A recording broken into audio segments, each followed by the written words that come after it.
turn it all Ready the to way go. off because they're... Go ahead, you're live. Okay. I'm making this one. Okay. So welcome, I'm Marie Lejeune. I'm faculty here in the College of Education, and I teach literacy and children's literature classes, and I'm excited to welcome you to our Fireside Chat, where we're going to discuss issues related to diversity in children's literature and looking at maybe stories that don't always get told. And this is very interesting to me. I've worked on a few different children's literature committees, including the Orbis Pictus Committee, and I think that's very important to think about all of the stories in history that don't always get told to children. And I have wonderful guests here with me today.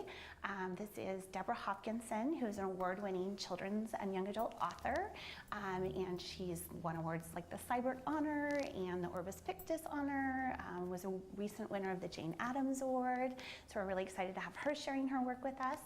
And then Dr. Chloe Hughes, who is also a faculty here at Western and also a literacy specialist. She's a current member of the Jane Addams Award, and she's going to talk a little bit about her work too.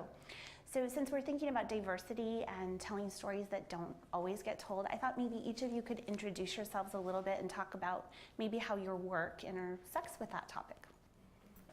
Deborah, do you want to go first? All right. Well, I started writing 25 years ago, and I was very interested in stories that don't get told. I have a very strong memory of being in 4th grade and having one of those great big geography textbooks that they don't have anymore, I hope, and reading books, you know, novels inside of it, but being struck by, I was always interested in the shaded boxes. The stories were in the shaded boxes. And so my work really has been inspired by that. It's changed a lot over the years. And I've been very fortunate to be paired with Asian American and African American illustrators, and that balance has really helped. But I know that many of my publishers now are doing many more efforts to get more diverse voices into children's literature. And as Marie suggested, I've also been on some awards committees. I started off working on awards committees about 10 years ago when I started working on the International Outstanding Books for Young People with Disabilities, which is run by IBI. And then I moved on to the national section and chaired that, and now I'm a member on the Jane Addams Awards Committee, Book Awards Committee, and I've just been there for 1 year. A year, unfortunately, after Deborah won her award, otherwise that would have been a delightful connection. But I really think awards committees expose you to so many different books, and the reason why I was interested first in the awards for outstanding books with disabilities is because those stories have not been told well and have really reinforced stereotypes. And now I find myself on the Jane Addams Awards Committee, and it's wonderful because all of the books are about social justice, equity, and women's power, and it's kind of an antidote to the times, I should say. So I know one of the things that I do as a teacher educator, and I work with teachers, we're always searching for books that tell important stories and trying to balance out, I think, like you've mentioned before, that textbook version of stories. So that's something that I do in my process, but I'm interested in talking a little bit about your research and process, Deborah, and how you find those stories, since I think those happen in your books a lot. Well, let me pick up a couple of examples from my little pile here. One of the things that I do, and I tell children when I go to author visits, you know, the question I always get is, where do your ideas come from? And when I'm with kindergarten and 1st grade, we all say together, readers make writers. And that's what happens to me too. So Girl Wonder is a book that I wrote a long time ago now, but it was in a book of a collection of nonfiction, adult nonfiction about women in sports history. And this particular girl, Alta Weiss, this is her in 1907. She was 17. I'm not sure you can see it. But one of the things that I like to talk about with her, she was a minor league baseball player in Ohio. is to have students really to look at the past. So what do they notice about this person? The girls who might be, the students that might be in my audience, I'll ask them to raise their hand if they play sports and keep their hands raised if they have to play their sport in a long skirt. So it's a way into some of those customs that kids today don't think about. And the same thing with diverse books. And then one of the things that I also do talk to children about is the difference between nonfiction and fiction. And so this is about Amelia Simmons, who wrote America's first cookbook, and right from the beginning, even before you get far into it, we've sort of set the stage that it's fiction. It's a revolutionary confection inspired by Amelia Simmons, whose true history is unfortunately unknown. So that way of making it clear, and especially now in an age where citing your sources, knowing where information comes from, it seems really important to, as much as we can, have children start thinking about those questions early on. Yeah, wonderful. Great. Actually, I was thinking about the Steamboat School, because that was the book that you got the Jane Addams Award for. And Marie and I have really fallen in love with that book. And I was thinking about the amazing way you made that book too. May I show a few things that I really like about it? So, Steamboat School. And did you write this actually last year, or was it the year before, Deborah? I wrote it in 2008, and it took 8 years for it to come out. That would be great Wow. for kids to hear that. That is such a process, Yeah, isn't yeah. it? Well, this book has a very interesting history. Yes. So. Yeah. Maybe you want to start by. Why don't you actually just give a little synopsis of the book? Books come in different ways, and in this case, but no book that I've ever written has come about quite this way. So Ron Husband was one of the first African-American illustrators and animators at Disney. And one of his colleagues in his department at Disney, had heard about John Barry Meacham, who was an African-American educator in the 19th century in St. Louis. And the idea actually came from that department, and came from them in California to New York, to my editor, whom I had worked with on a different book, and then they asked me if I wanted to write it. And so it was a kind of, it didn't come from me, it came from Ron. And he is just retired, he's in his 60s. This was his first and only children's book. Wow. So it's really, it's kind of amazing that way. And I did go to St. Louis and go to the Historical Society and look for nonfiction about John Barry Meacham, and was not able to find enough to make it a nonfiction story. So I actually sat on my bed in West Lynn on one December day and tried to imagine what it would be like. The story is, he was an educator who had was teaching in a small, sort of called the Tallow Candles School, and a law came about that was forbidding African Americans, free or slave, to be taught. And so John Barry Meacham was quite an entrepreneur, and he moved the school into a steamboat on the Mississippi River, which was federal property. So it was apart from the Missouri law. Yeah, it was great, and I love that realization too that you come to. Is like, oh wow, yeah, that works. I can show that to you later. So one of the things, just to give you a little bit of background about the Jane Addams Award Committee, I actually wondered, before I get onto that, does anybody know who James Addams was? Yeah. Melanie, would you like to say a little bit? Well, she started Whole House Yes. in New York, and she did a lot of Chicago. social work. She was kind of, I mean, am I going too far to say she was like the mother of social work? She really was, and she won. She was also a suffragist. She won the Nobel Peace She was the Prize. first woman to first win. American woman. And she came from wealth, but she cared about people in poverty, immigrants, and she decided to invest her wealth in building Hull House and opening it up to immigrants and people who were really suffering. And she provided education, food, arts, just an unusual range of things for people to feel that they really had a life. These are two books about Jane Addams. She was born in 1860, and I think she got the Nobel Peace Prize just before she died. So I can leave those for people who want to look through them.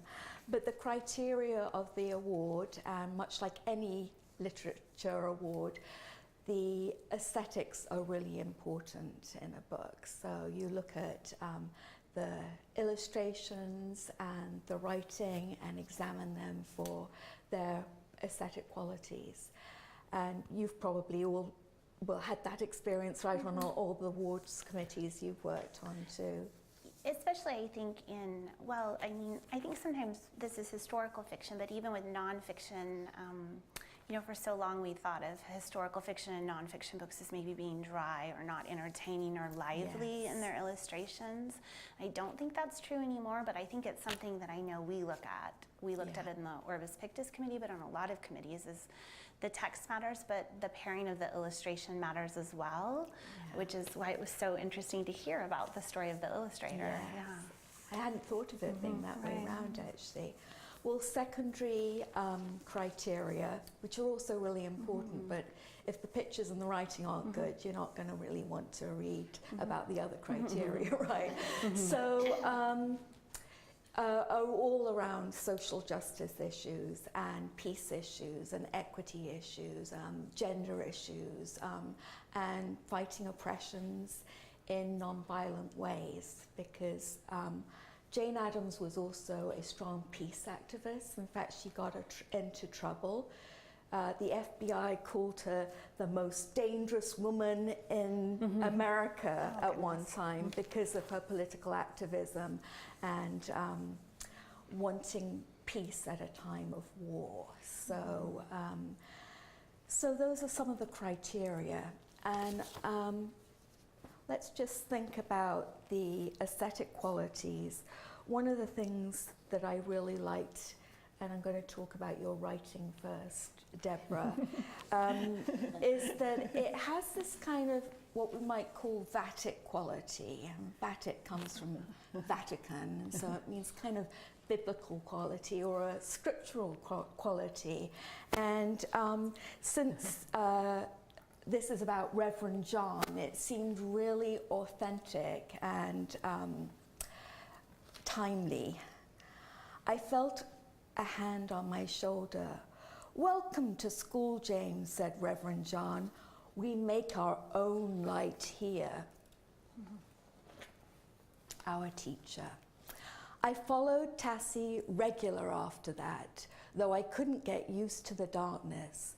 But I liked when Reverend John read to us or told us his story, how he was born a slave and worked in Kentucky saltpeter caves to buy his own freedom, then earned enough to free his mother and father too.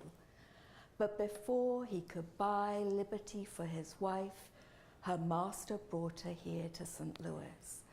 Reverend John followed, walking hundreds of miles. I arrived with $3, he told us, but you had to pay $2 to cross the Mississippi, we chimed in. He laughed and held out his hands. All I needed was that $1 and my 2 hands to start again. Reverend John went to work as a barrel maker and a carpenter. He earned enough to free his wife. Then he became the first leader of his church. He believed in hard work and learning. He believed in us too. And the reason why I call it Vatic writing is there's that repetition and that rhythm to it. And what's lovely if you're a teacher or someone who likes to read aloud is it just flows off the tongue and you don't need like this effort to read it. So that makes it a lovely and inviting read. Another thing I wanted to point out is that all my little stickers because there's so much that I love about this book, Deborah. Is it hard to hear someone else Yeah, talk really about how hard. much they love your work? I just love it. There's also elements in the story that kind of, text has been in here. And, I like it when children can read the pictures. There's a little text here. There's sort of text in here that links. So it helps children kind of read this for themselves, maybe at a different level than you would have in a read aloud. Marie and I were talking about the real importance of back matter, and I'd say in your books that is a great feature. And being on the committee this year, there were some books that we read that were great, but they didn't actually contextualize what was going on. And without that context, a teacher sometimes may not know why this story came to be written or why it's important, and kids certainly won't. And then, of course, the pictures in here are just amazing. We were talking about the interplay between text and illustrations. That's really important. The emotion one sees on faces. Pictures showing community. And pictures showing perspectives. Deborah, I'm curious what it was like for you the first time you saw some of the illustrations in this book, since you had discussed and knew that you don't always know your illustrator, right? No, actually, I thought this book would be canceled because it had been so long, and because it was such an unusual situation. The illustrator was working for Disney, and the editor was in New York, and he never worked closely with the editorial. He worked through his boss. So it was really amazing to me to finally see it, and then get to know him. He actually sent me the back. He sent me the back piece of it.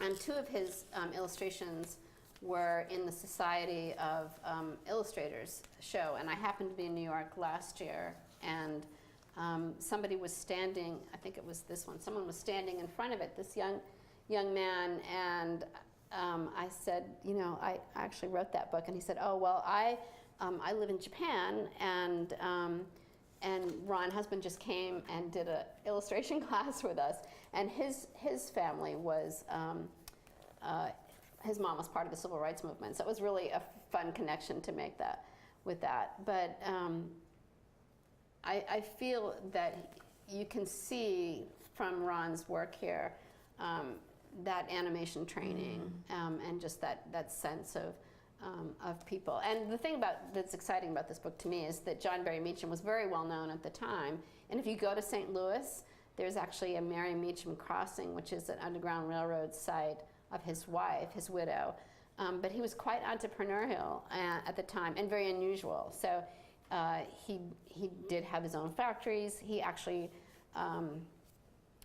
was very prominent at the time, and yet he's someone who's sort of lost in history. So that goes back to your point of stories about people that we don't really know. I think one of the things that we think about when we think about Black History Month, or especially our Women's History Month too, is you hear about the main people. All kids know about Rosa Parks. They know about Martin Luther King. But I'm doing a book with Dawn Tate, an African-American illustrator from Austin, on Carter G. Woodson, who started Black History Month. So it's that sense that it's not just two people that make a civil rights movement or a women's movement. And that's what I think some of the new biographies that we're seeing for children coming out is really rounding out that history. I think that's an excellent point, I was thinking too, this book hits upon the social justice themes of Jane Addams, and one of the really strongest things that we look for is kids actually being activists and making change, and that's so important for us in the classroom to model. And at the end of the story, the thought of becoming literate when you've not been able to because of a law, and passing things on is wonderful. And can I just read this last piece here? Yes, too? you can. Gosh, I love this book. I've written it out like Mama asked, but I don't think I'll ever forget. For I've made up my mind to go to school till I'm old enough to row the other children out and teach the little ones to read. I won't forget, because I now know that being brave can sometimes be a small thing, like lighting a candle, opening a book, or dipping an oar into the still, deep water. Thanks for writing this book. I'm glad it did not actually end up just a pile of paper or a discussion. Yes. But can I talk a little Yeah, bit about activism, absolutely, though? I do talk with middle school students too, and I do sometimes group my books together by activism. I have a book called The Bandits Tale, which is about Jacob Riis and some of the people on the Lower East Side in the late 1800s, turn of the 1900s. So the triangle, the labor movement, and this is a way, if you're working with STEM, science, technology, the invention of flash photography allowed Jacob Riis to go into those tenement buildings. So I have a book called A Bandit's Tale, which is also about the children's rights and then also animal rights at the same time with the 150th anniversary of ASPCA. And then environmental activism. This book I did with Philippe Cousteau, but it's about sea turtles, and I'm doing a follow-up one.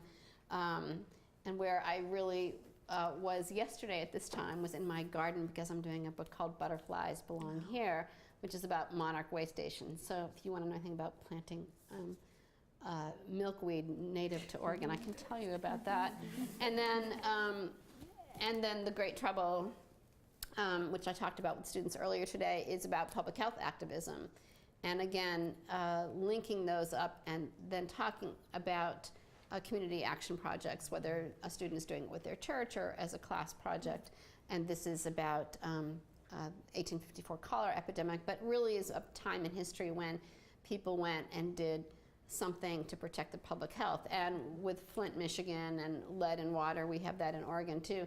All those things, even the historical books, can come out into social studies today. Yeah, that's great. I'm kind of excited that you talked about that notion of like thinking about a theme that connects the books. One of the things I was thinking about too after Steamboat School and some of the other books that I've been revisiting is that that's really what we do in classrooms, and we kind of build those connections between different texts. And I know you have close friends who are also write for young people. I know you have a lot of close friends. I was thinking about, are there things that you've read lately that really have stood out to you as telling some stories that maybe need to be told? I don't know if you're reading other young adult and children's authors. No, right now I'm reading about the Constitution. Yeah, that's right. You're writing your book on the Constitution. Although it seems like everything we touch, so the last book I've just finished, which actually I'll have a revision coming up, is I do these little short nonfiction books sometimes. If anyone maybe familiar, we call them the big head books. Who is, who was, right? Yeah. And I'm doing Where is the Kremlin? And that was a really interesting project because we hear about the Kremlin all the time, but how do kids see that? So, but I haven't been, my new book that's coming out in the fall is D-Day, but there are some books on this list. This is a new imprint from Scholastic called Scholastic Focus, and Lisa Sandell, who's been my editor for a very long time, but there will be some amazing books on this. Henry Louis Gates has a book on it, some reissuing of other books on it, and Alan Gatz has a book on it too. So I think there'll be some really meaty nonfiction. Did you, so Fatal Throne, which you brought, which is one of your newest published books, is interesting in format. This is not about activism. No, yes. But maybe very timely, just having had a royal wedding. So Fatal Throne, so maybe you could talk about the format, but I think it's really interesting, and you're in this collection with some pretty other amazing authors. I'm curious about the process and if you worked with Candy and Linda and how that worked on the process. So Candace Fleming, I don't know if you know her work, but she's done a lot of amazing books, including the Romanovs and also picture books. And we share an editor, Ann Schwartz from Schwartz and Wade, and we've talked about doing something for a long time. And then she was having dinner with another one of the authors in this book and had this idea of doing something on the Tudors. So this is the subtitle is "The Wives of Henry VIII Tell All."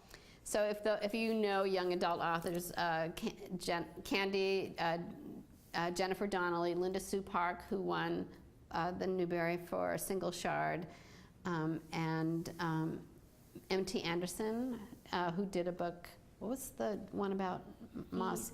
The Symphony of the Dead. Is it? Yeah. Which is beautiful. So we all got to be a wife, and I've been. This won't be in elementary school libraries, but I've been teaching the 5th graders.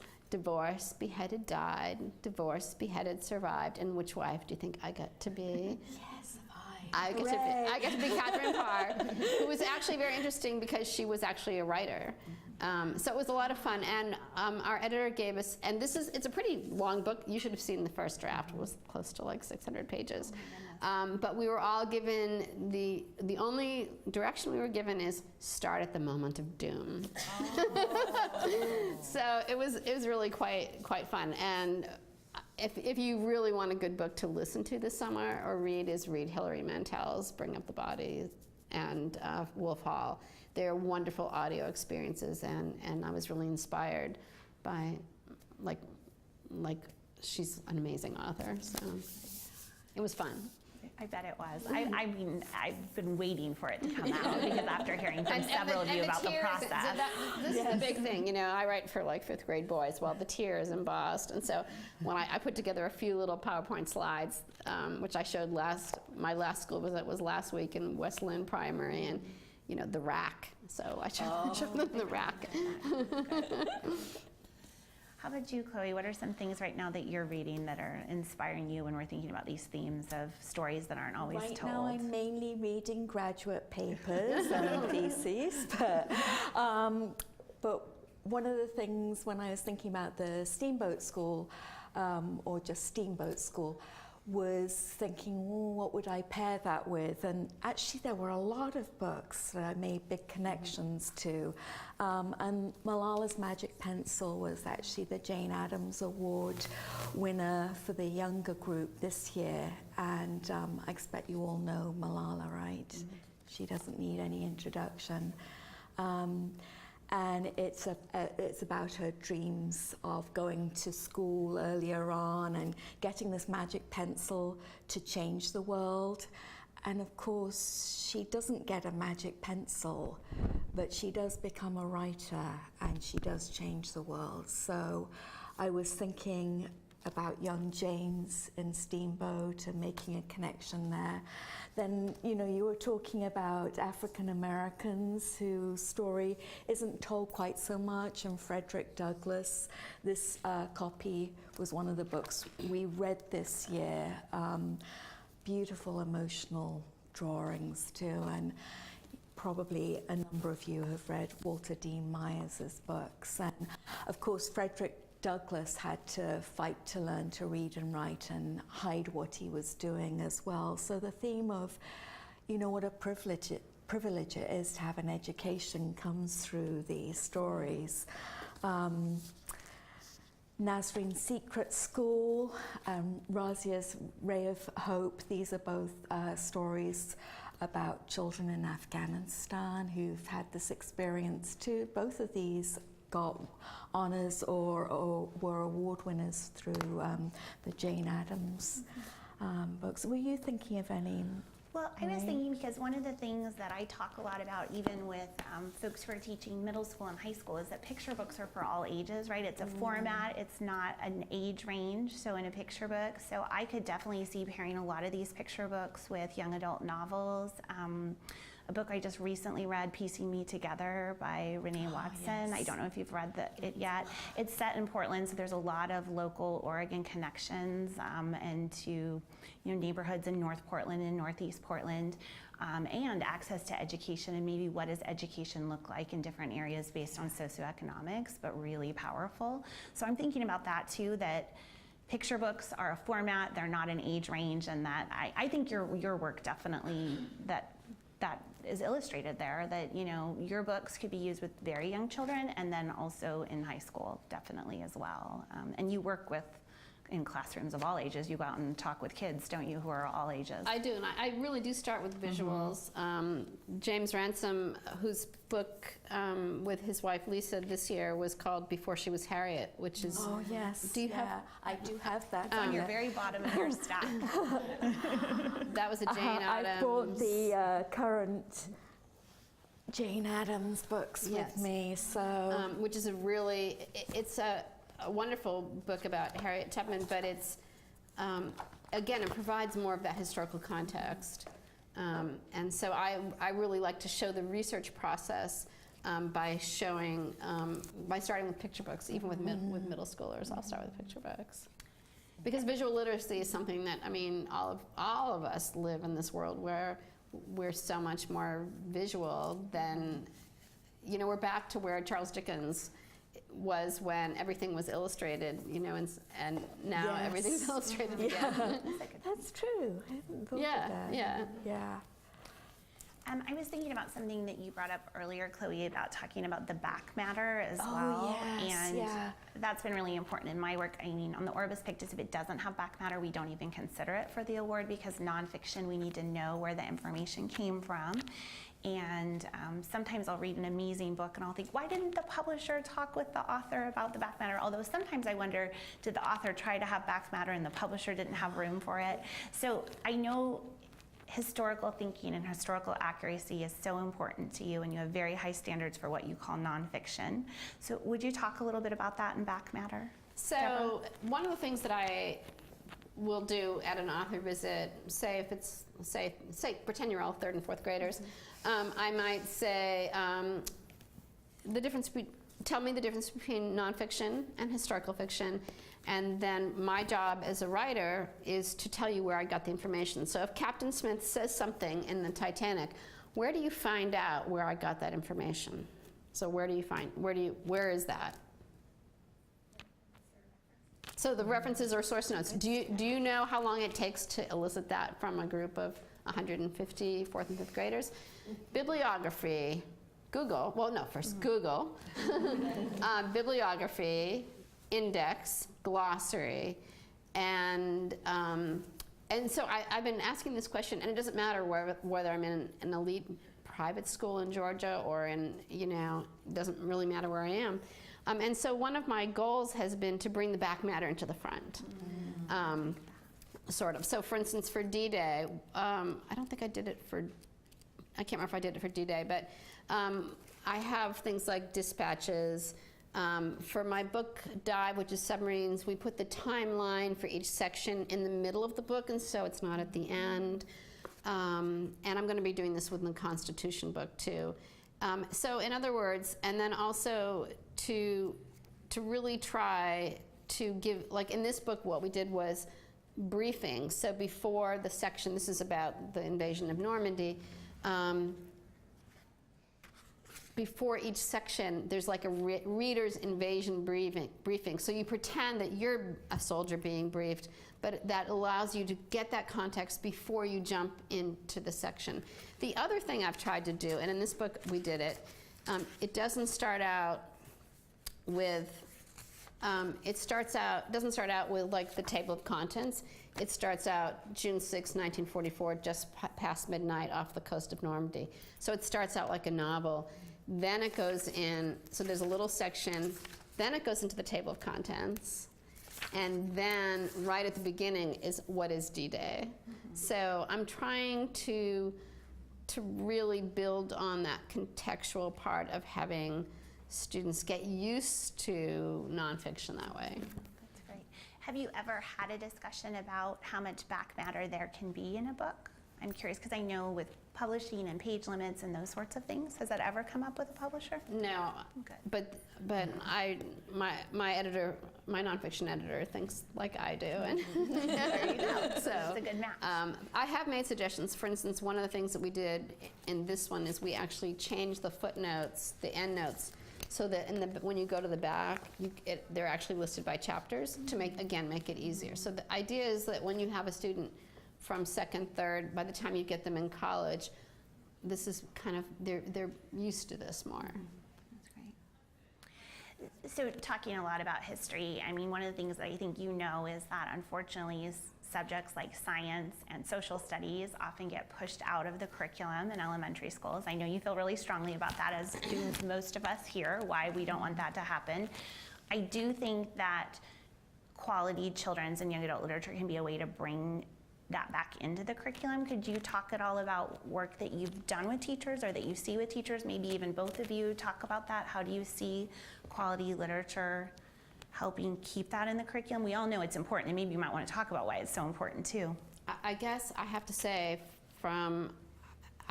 between January and May, I did 76 presentations in different states.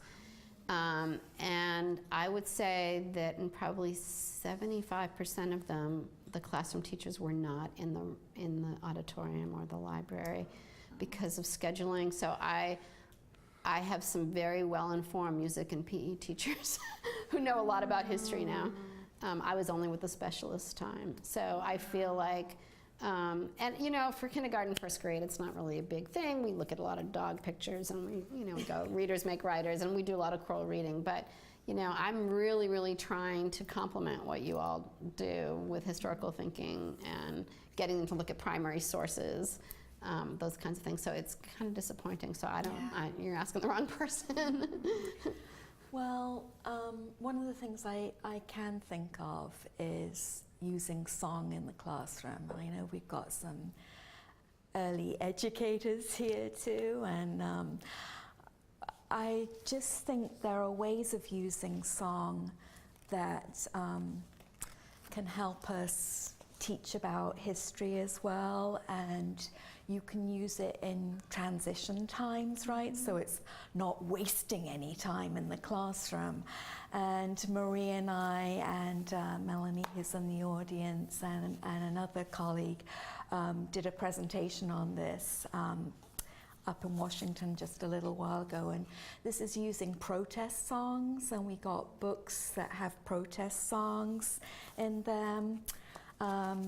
We Shall Overcome, and you can play that as children are transitioning. You can read it aloud. You can leave it for children to explore and have music too.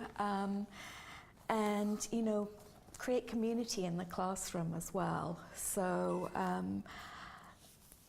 protest songs are amazing for teaching many things and getting into history as well.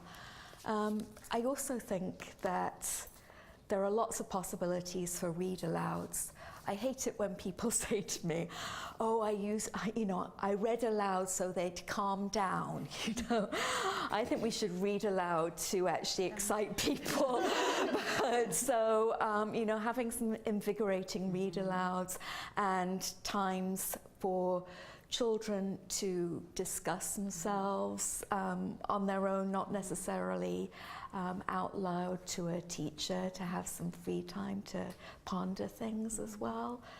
What are you thinking, Marie? Well, I was thinking about what you were both saying, and I think this is why lively nonfiction and the fact that nonfiction text maybe doesn't sound the way that it did, or read aloud in the same way that it did maybe when we were in schools. Probably I don't think anyone ever read aloud nonfiction to me when I was in school. But now nonfiction sounds very different when we read it aloud, and I think that's very important, and that we can have that model for sure. Yeah. I also think too, if you go into different classrooms, you see libraries organized very differently. And one of the things we need to do is give kids access to the books. They need to know where they can go. So if you've got a theme that's going on in your classroom, whether it's about science, environmental matters, whether it's historical, you can create a center for them with books that you've pulled specifically and other artifacts that can be explored. Right, we were talking about maker stations in a lot of libraries. Yeah, and how exciting those can be, that in libraries are places for kids to create as well, coming out of their reading, and I think that's really important as well. So I've enjoyed getting to ask questions, but I think the audience might also like to ask some questions. So I don't know if anybody has questions they'd like to ask. I'm curious to know how you find an illustrator that's going to have the right emotion and the right feel, and how much say you have in that as an author. That's a good question. Yeah. So every once in a while, I will get asked my opinion or for ideas. I got asked the other night about that, but I also got the week before just an email saying, oh, so-and-so has decided to do it. So really, the editor stays sort of in the middle, and the author's on one side, and usually. And really it depends on the editor, so every once in a while. So my favorite thing that I got to do, I'm just going to say this really quickly, but I'm so excited about it. So this particular editor, this illustrator is actually, she was born in Shanghai and she lives in Canada, and so they sent me sketches, and I can't remember the original sketch, but this is a book about, it's called Ordinary Extraordinary Jane Austen, and they asked me for my ideas, and so I said, oh, wouldn't it be great to have like the text goes, now 200 years later, I wonder if Jane would be surprised to learn that her books are still read and loved by people all over the world. Maybe, then again, maybe not. I said, wouldn't it be really great to show that and have like, this is the Pride and Prejudice marquee? And so that she actually did my idea. And not only that, when you look really closely, this little girl right here, she's reading this book. Oh, I love So every once in a while, when that happens, it's really fun. But usually I have nothing to do with it. and a kid will notice that right away. A kid is going to notice that she's reading your book. They read the illustrations very closely. Right. What other questions do we have? I'm really interested in helping students become little historians themselves. And so you mentioned sharing your research process with them and kind of sparking that research interest. Can you expand on that? It's really interesting that you should say that, because I got an email the other day from a teacher, and my very first picture book was illustrated by James Ransom, and he researched his own family history, so I often talk about that. But these students were researching his family history and wanted to check what he was doing. And I've had students then follow up on that. So I was telling the undergraduates earlier, depending on how it's set up, sometimes having one book, for instance, Titanic is really popular, but I was in Allegheny County, Maryland, and the 7th grade for 9 weeks had 4 books during the year, 2 nonfiction, 2 fiction, and it was coordinated across the middle school. So they did science projects and they did research projects. So when everyone's doing it, it's really fun. The other thing, and Marian Capiello has written about this, is using text sets, and you guys know more about that than I do, but that is a way where they're actually having to do the same things that we do, is find out why. Somebody told me, I think she has in her book, students, well, did Abraham Lincoln have this many kids or this many kids? Why does it say he moved into the White House with this many? And so those are the questions that propel you forward, and just giving them those opportunities to do it. Yeah, absolutely. Do we have any other questions?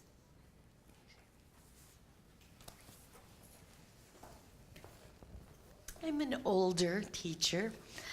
or I guess experienced. And also I've gotten to be experienced in the stages of children's lives, and I'm now a grandmother. And I feel lucky and fortunate to be able to offer things that I was too busy to slow down and notice, and now I know how important they are. I was wondering, do you have opportunities to speak at maybe not your typical, like in libraries, to parent groups that are interested, or grandparents that are supporting their younger children?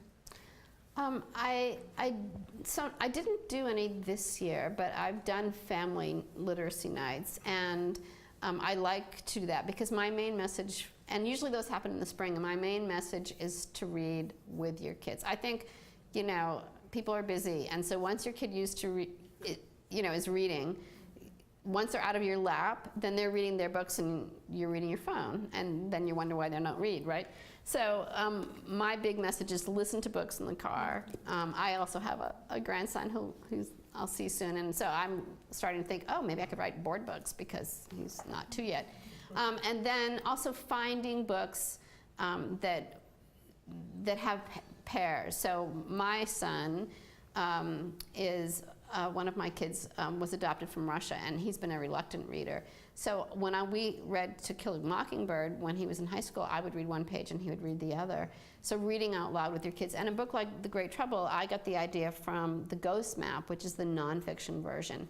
I also highly recommend, especially for teachers of middle school or upper elementary, Stephen Johnson's How We Got to Now. Did anyone see that on PBS? It's the innovation and ideas. So in the one on clean, it talks about, sewage and cholera and those kinds of things. And then also just, especially in the summer, having fun things like my submarine book came about because my husband brought home from the Westland Library Das Boot, that famous German movie that there's like 3 different versions. And so after 2 hours, we're like, this movie's not over yet. We had the 6-hour version or the 10-hour version. So, so doing things together as a family, whether it's listening in the car and those kinds of things, and that's what I just encourage parents to do. Thanks. Especially YA, because You might want to know what's going on. yeah. Good. Do we have time for another question? It sounds like we do have time for another question. Great. Anybody else have a question? Oh, great. Melanie. So the area I teach in with literacy is content area literacy, where we look at the ways that people read and write texts in their discipline. And your explanation of how you bring the back matter to the front for D-Day is one of the best explanations I've ever heard of how you use text to teach and how it's very discipline specific. And I wonder if you could talk to us about your process of having that epiphany and how you describe that, because it's one of those things I really struggle to get my students to articulate is, you read texts in very different ways depending on your discipline and your expertise. How do you deliver that to someone that you're apprenticing in your own discipline? Yeah, I don't know if I can answer. I mean, for me, I'm not a very good teacher of writing. I kind of think I'm more like a wannabe historian who writes books. But I was telling the students earlier, like for me, and I mentioned this earlier too, I heard David McCullough talk, and he talked about writing about things he doesn't know about. And so for me, I approached this the way I approached it, which is I didn't really know that much about it. And so I end up doing what makes sense for me and what makes it easier for me to understand it. And for the things that I pulled out for D-Day, for Dive, it was submarine school, which was technical knowledge. But it's also like being with kids, and I'm not with kids in the classroom. I see them for 45 minutes, right, and I'm in and out of a school, but the questions tend to be the same. And so the things that seem to make sense for me, so the way I read, so it's really kind of just like I just make it up as I go, I guess, Paying attention to it. Yeah, or the things that fascinate me are like here, one of the sections I have. So in Dive we had submarine school. Here we have reporters' notebooks, because the moving parts to me were Ernie Pyle walking along the beach, you know, the day after Normandy, and his prose is so amazing. And I have Shakespeare in here and things like that. And I have the stories that are fascinating to me. I have like the weather person, the weather forecaster. I have dogs. So, you know, those are the things that I just kind of do. And I also taught a little bit at the college level, but I was a fundraiser at Whitman College, and one of the grants that I wrote was about media literacy. And so I know that even though, you know, we had these great, you know, liberal arts college students, it takes time to build it up because we're all still learning, right? So, yeah, so I don't know. I'm not very articulate about it. That was great. Okay. Well, I want to say thank you to all of you for coming today, and thank you to Deborah and Chloe. This was a wonderful way to spend a Wednesday afternoon, I know, for me. And thank you to you too, Yeah. Marie. Thank you so much. So thank you so much. Yeah.